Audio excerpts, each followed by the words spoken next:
I've never heard of anybody going to the Football Hall of Fame.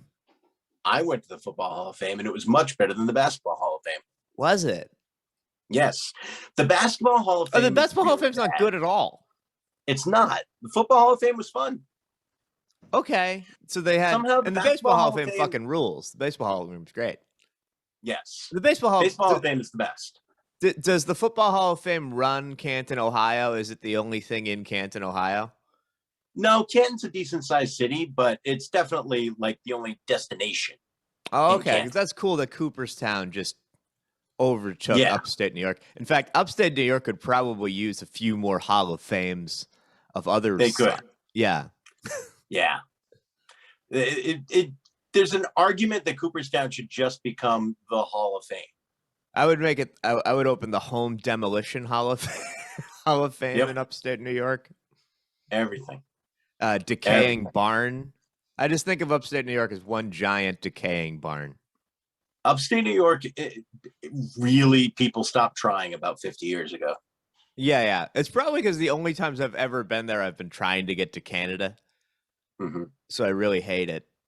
It's like a big Siberia in my way. Most people's experience in New York or in upstate New York is getting somewhere else. Yeah, it's pretty. But, I think a lot of it is just like, look, being in upstate New York is like being a part of a big family with one kid who really succeeded. Like all of upstate New York is Roger Clinton. They're never going to be. I think I'm in that family. And they stopped caring. Isn't that every family? If the people have two kids that succeed, it doesn't seem fair. What about the Kennedys? I mean, they didn't succeed in getting to 45. But what a life they had up until then. Yeah. And we die young. Faster we run. Amen. You should write that down. Huh? Oh, yeah. No, that was you should write that down. Those lyrics and the plaque joke. Make sure you say those. Those are by Lane Staley. Or probably Jerry Cantrell. So should we do an intro or should we just run with it the way that we started? Because I realized we're already recording. Feels as good as anything. Yeah, no, that's gold. We don't want to miss out on that. All the Basketball Hall of Fame talk. This is what our listeners tune in for. We also got to bring up a band from 30 years ago. There you go.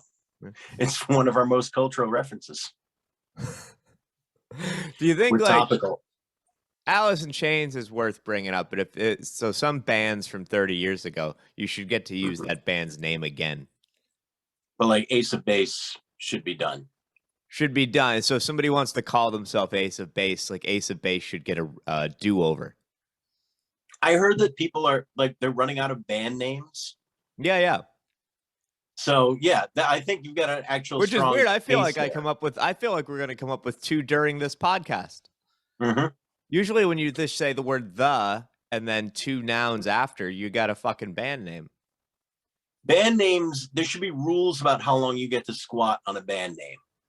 Like if Ace of Base hasn't done anything in 20 years, they've given up the rights to it. You've got to have another top 50 album at some point in the last 20 years. And if not, it's like retiring a number. Someone else gets to be the Ace of Base. And then you can retire the people who did amazing. Like no one else gets to be the Beatles. But yeah, we're saying the same thing. I'm just looking around the room trying to come up with band names. The One Ways. If somebody else wants to be the damn Yankees, they totally can. Yeah, well, especially if you were a super group, because you weren't really trying that hard anyway. Right. Yeah, Bad English. That was a good band name. Someone else should have gotten to take over. The what? The Bad English? I like it. I don't like that you didn't give the One Ways anything. Who are the One Ways?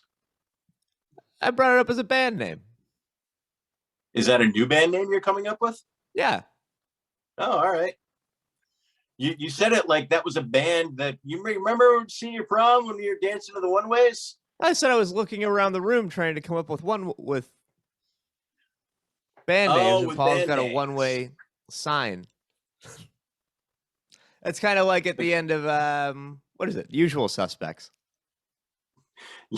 One Way's your Kaiser Soze? Yeah. The Kaiser Soses. Yeah.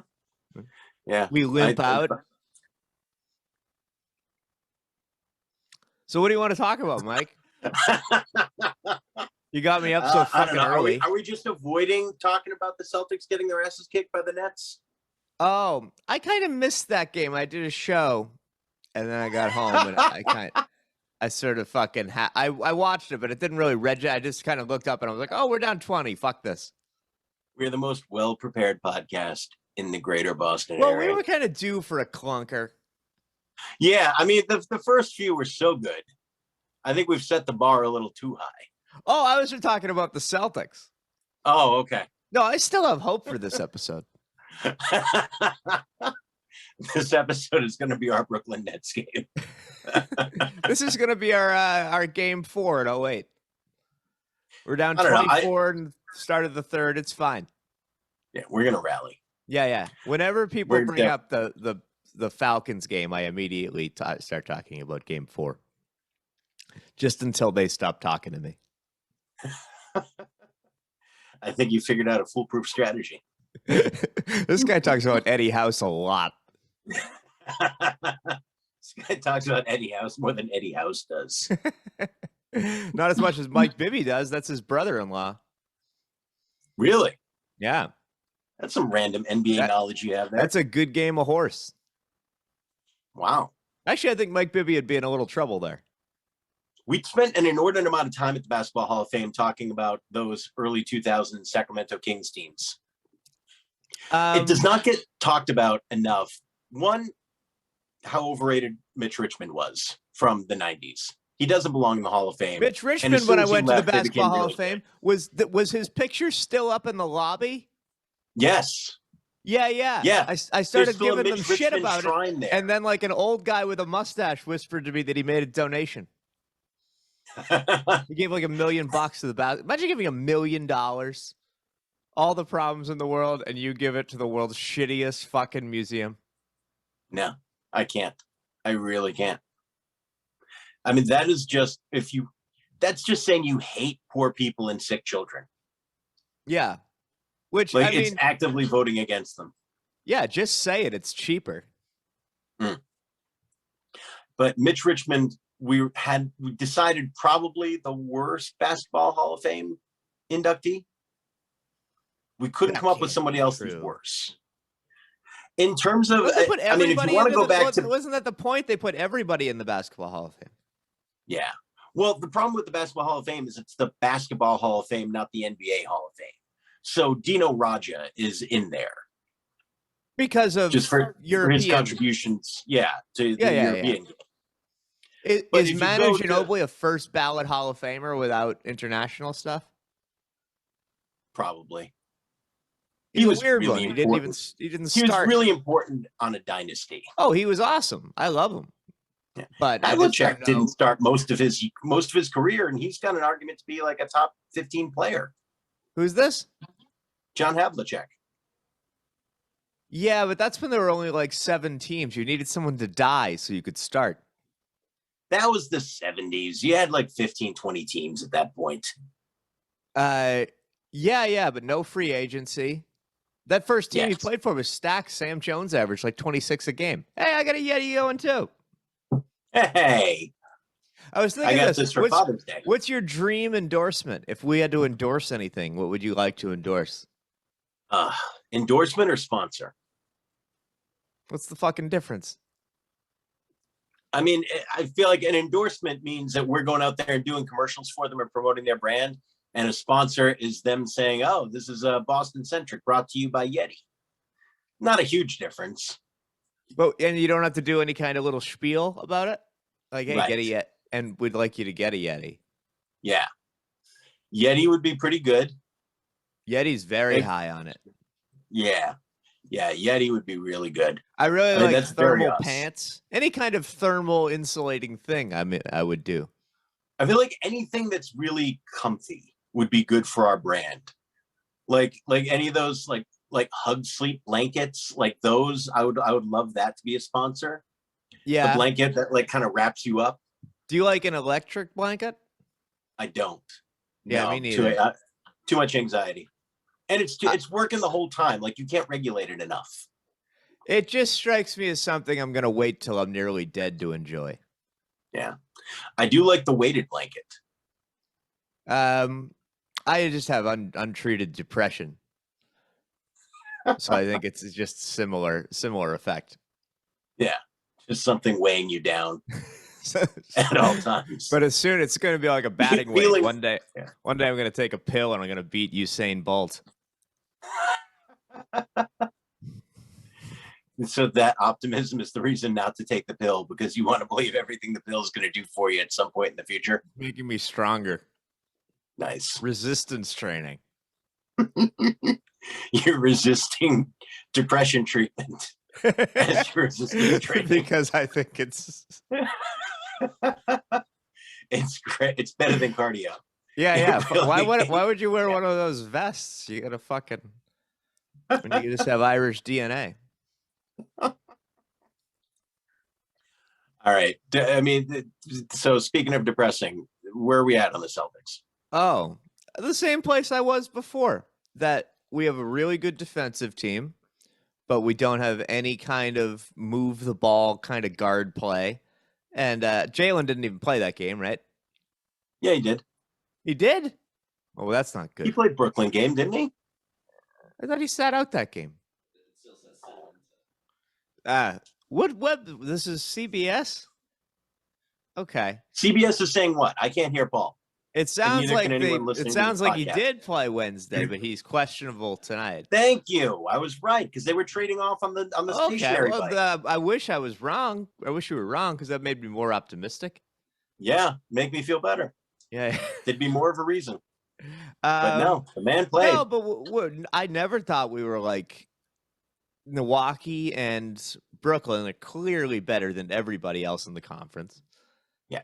And then there's a pretty big fucking drop off. I think we can like give Miami a run. Did you see the whole Giannis Oreo story? No. Giannis Antetokounmpo just discovered dunking Oreos in milk. That's not good. Said, that's not good for any professional athlete's career. That's what worries me. Like, everyone's talking about this story like it's adorable. He said, "Oh my God, game changer. This is my bedtime snack every night now." And it's like, guys, like, I know this is kind of cute, but this is not what you Do want. You even think it's possible for that guy to gain weight, though? I don't even know if it's possible. I don't know. It's possible. I know it doesn't seem possible, but it's not as bad as if like I discovered it. No. I have diabetes. If you discovered it, you die. I would die, and it would probably even hurt my hoop game on the way. Is there anything you absolutely cannot have now because of the diabetes? I mean, there's things I just haven't had. I haven't had ice cream in like 7 years. Wow. What do you miss most? Because I haven't had Oreo in 7 years. Yeah, some things. Most of those things I just don't like very much. Yeah. What's the thing that you really miss, though? Like, I was talking to somebody the other day about like being drunk all the time. Yeah. The Burger King chicken sandwich, since I got diagnosed with celiac, is like a thing that I really miss getting to have once in a while. Yeah. No, I all the things I miss are alcohol, gin and tonics mostly. Can you ever drink, or just you have to be really careful? Oh no, I drink. Yeah, I just can only have like vodka. Yeah, I mean, I remember you drinking a beer while we were doing a podcast. So yeah, like vodka really sodas I can have, but I can only have like 2 or 3 a day, because once you pass that, suddenly, you know, midnight pastrami burrito sounds like a fucking amazing idea. Yeah, and it does sound like a good idea, doesn't it? That sounds great. Yep. Geez, that sounds good. Speaking of the Baseball Hall of Fame, I had an amazing pastrami sandwich there the last time I went. I actually discovered pastrami burritos while trying to come up with band names. That's not a terrible band name. The pastrami burritos. Who's not coming in? Yeah. They're probably going to be disappointed. Do they make pastrami burritos? What? Do they make pastrami burritos? Yes. Where is that? I got one in LA. Really? Yeah. Jesus, it was the night of John Ozole's wedding, so I actually don't remember eating it. Wow. Yeah. Because you were... According to Uber Eats, I got a pastrami burrito. Is that a sign of somebody having a problem, like the Uber Eats receipt the next day? And I don't even remember that sandwich. There have to be people that like have used like suspected of crimes and then they've ordered things on Uber Eats and blackouts, and that must have been their alibi. Oh yeah, I'm Right. sure people have been caught by the Uber Eats, that just the Uber, like straight up. No, I was home the whole time. Really, your Uber guy says that you were right near Dodger Stadium. Oh, I was thinking the opposite, that you could use it to get off because I was home. I was home at this time, Mhm. and then they said that I blew up the World Trade Center. It could be. Social media has fucked people over. I mean, well, I guess fuck people over in the idea, if you want criminals to get away with it, then it's fuck people over. Yeah. Did you ever hear the Curb Your Enthusiasm Dodger Stadium story? Yeah. That's a great episode too. He brings the hooker in the drive-through lane. Fantastic episode. Yeah. I'm enjoying the current season. Me too. I've only seen up to the Albert Brooks episode. That was episode 1. Yeah, I haven't gotten very far in. I thought that was episode. I've only counted up to 1. I saw the one where he's doing stand-up in it, and it's like an hour. Oh, that was you mean the pilot? That was the pilot. Yeah. I was going further with the established joke. Got it. You lose something over distance. Maybe. I guess there's a chance if I was in the room that would have crushed. Yeah. There's a chance. It's all attitude. Yeah. So clearly we haven't watched a lot of basketball. I mean, I watched the Lakers game. That was fun. I watched that all when I got home. I saw Gary Goldman that night, and then I watched it when I got home. Oh, how was that? It was good. Gary did like 80 minutes or something like that, I think.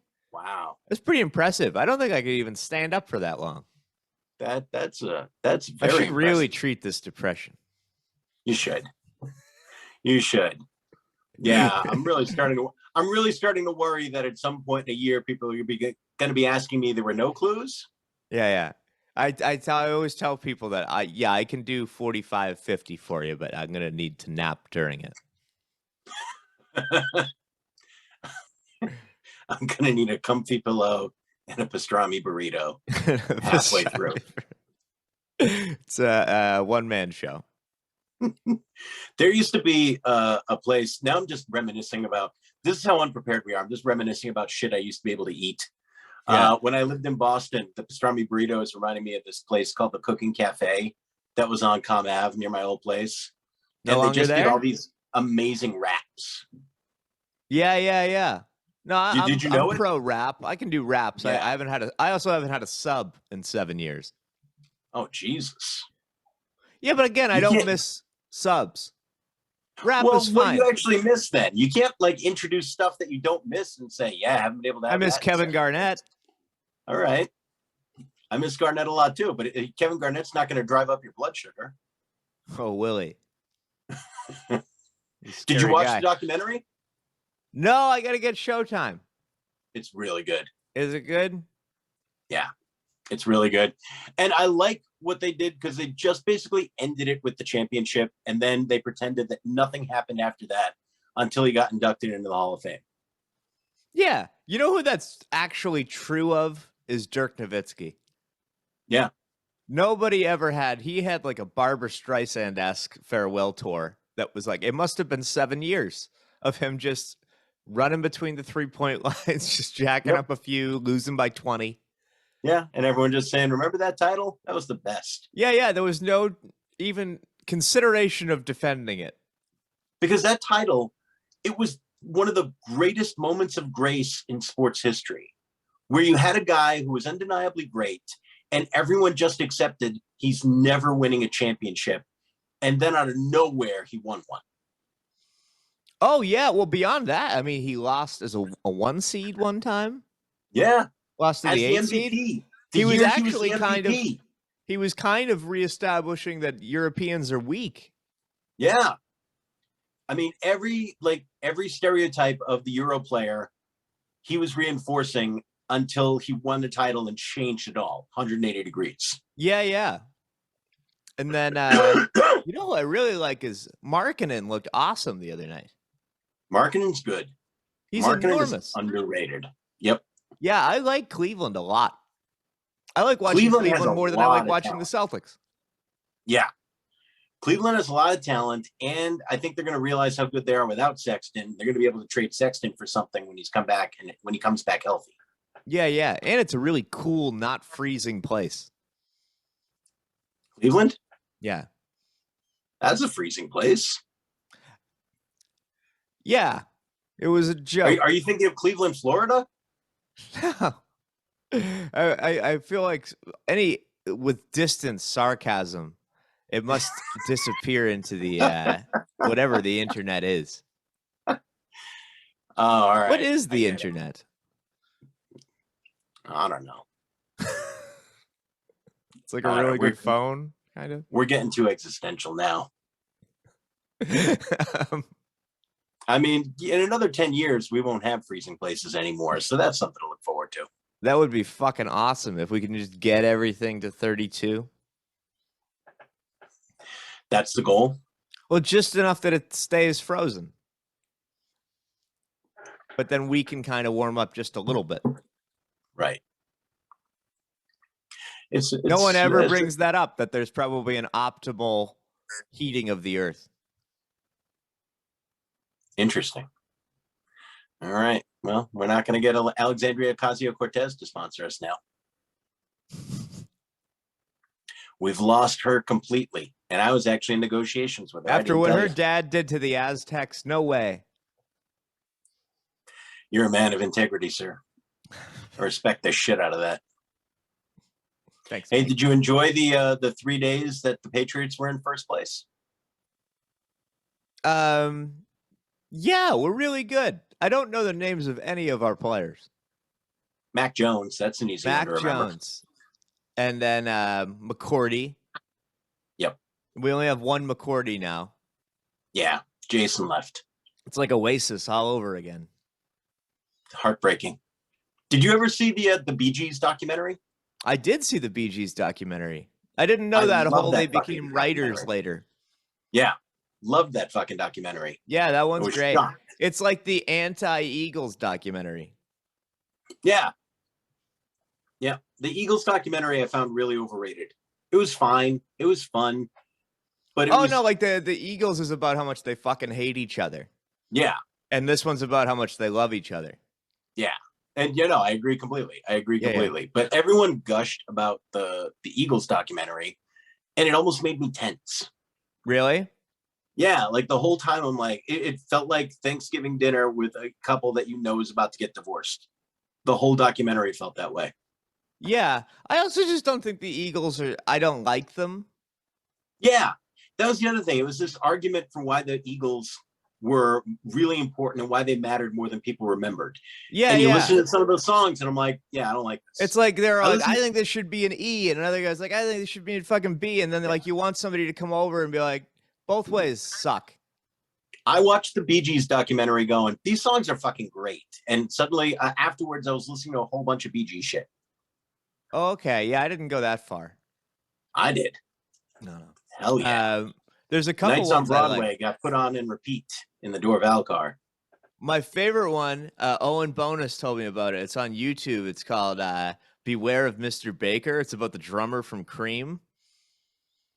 Who's just Bee Gees song? No. The band Cream. Yeah. Oh, okay. Yeah, the drummer from Cream has I'm speaking English, right? Yeah, but you're speaking English about things that you think are closer than they are. Hey, you were talking about a music documentary, so then I brought up another fucking music documentary.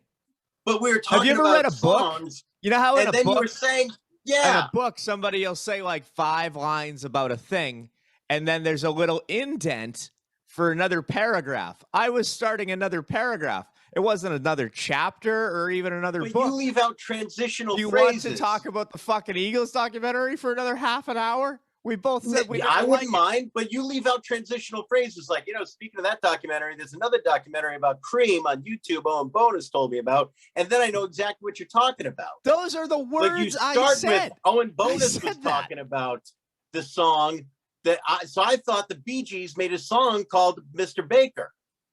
I'm like, all right, I'm trying to follow this. If you were aware of the Bee Gees, you would realize that Cream was a contemporary band to the Bee Gees, and that there's another documentary about Ginger Baker, the drummer from Cream. You're making a lot of assumptions at that That's point. just on, I it's know on those things. It's on YouTube.com. The documentary I suggested didn't even cost you a subscription fee, you fucks. Everyone would have been happy to get that information had you delivered it clearly, and we had known what you were recommending to us. What did I recommend? Now I know that you're recommending a documentary about Cream that's available on YouTube. Yes. Yes. All right, cool. Well, actually, Start now with that I that. look back at it, maybe you correcting me a little bit got the information out a little clearer. So we argued a little bit, and then we got a better thing at the end, much like the Eagles did. Wow. Now that I'm tipping the cap to Danny Bulger on. You brought that all the way back around. That was well done. Would you say Shaq and Kobe are the Eagles of basketball? Of basketball? I guess. I mean, you could make that argument, especially since they went on to have success apart from each other. So you've got a Glenn Fry, Don Henley dynamic there. Yeah, I could see that. Cool. I could see that. And they never liked each other. And they were also overrated while they were together. Yeah. They were overrated while together? Strong parallel. Oh, yes. They were awesome together. I think that was the most dominant team I ever saw. Back to the Sacramento Kings point. They were dominant, but they have at least one title that they got because of Tim Donaghy, and no one talks about that. That year, but there was a year when they were 15-1 or 16-1 in the playoffs. Yep, they had an amazing team that year. Shaq's MVP year, that was an unbelievable team. Mm-hmm. But they won 3 titles, and at least one of them they should not have gotten. Okay. And then they had another year where they got even more talent, and they absolutely imploded. Yeah, but that was the wrong kind of talent. A little bit like what you're seeing with the Nets now. You know what I mean? Like the Nets are getting these veteran old guys. The Nets need a couple of guys who will dive for loose balls. Yeah. And shit like that. And they really don't have that. Although I texted during the Nets game when I was watching it, LaMarcus Aldridge is shooting like 60% on twos or something like that. LaMarcus Aldridge can still contribute. Yeah. Oh yeah, I've been yelling on that text thread to get LaMarcus Aldridge for years. Mm-hmm. I think maybe the less threes is probably good for him. Less threes would be good for the Celtics as well. Would you have a problem if Al Horford just started taking like elbow jumpers? No, I'd be fine with that. I feel like a lot more of them would go in. Mm-hmm. I think that above the break three is a pretty big heave for him. I want Al Horford to do whatever Al Horford thinks is best. I have an insane amount of faith in Al Horford making correct decisions.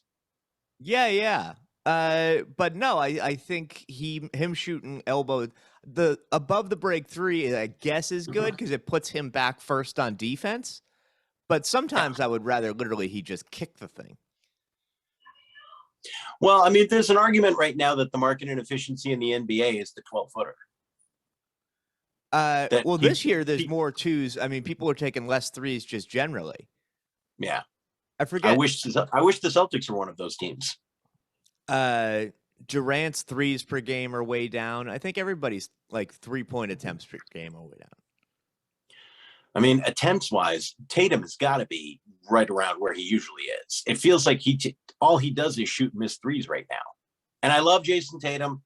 I'm not telling both of our fans to get upset about this.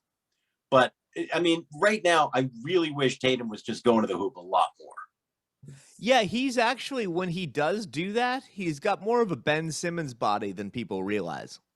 Yeah, he's 6'10". He's 6'10", he's long, and if he gets fouled, he makes the free throws is the big difference with him.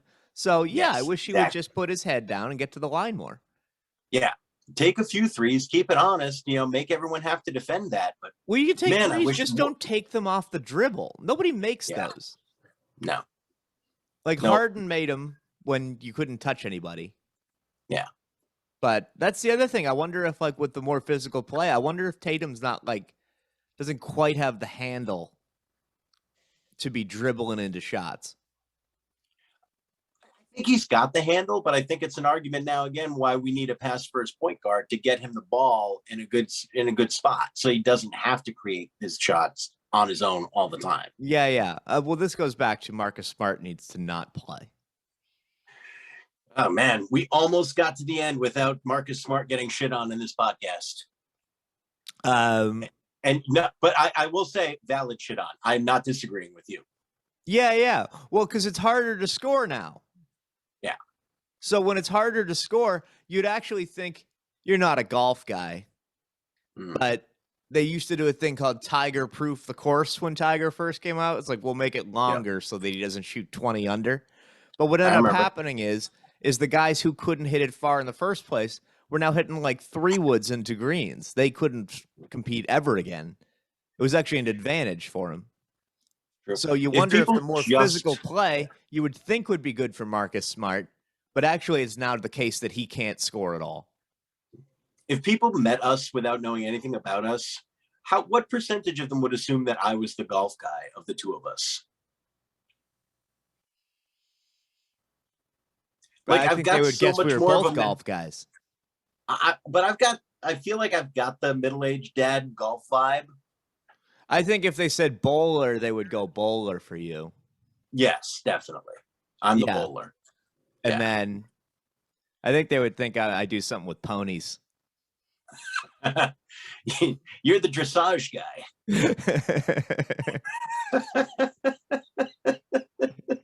You got the bronze in Athens.